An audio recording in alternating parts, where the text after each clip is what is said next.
Hey guys, welcome to my YouTube channel. In this video, I will tell you about how to set custom instructions in ChatGPT. Step 1. Once ChatGPT is open in your browser, click your name or profile picture in the bottom left corner to open the menu. Select the Customize ChatGPT option. Step 2. From here, you can enter your custom instructions following the two prompts. You can see the example above.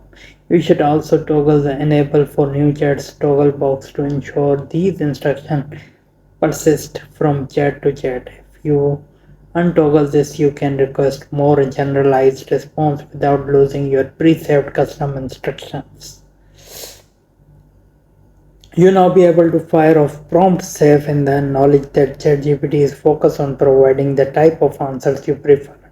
It is worth noting that while ChatGPT used to show when custom instructions were active, it does not do so anymore. So if your response feels a little too tailored, that might be why. Again though, you can simply toggle that off.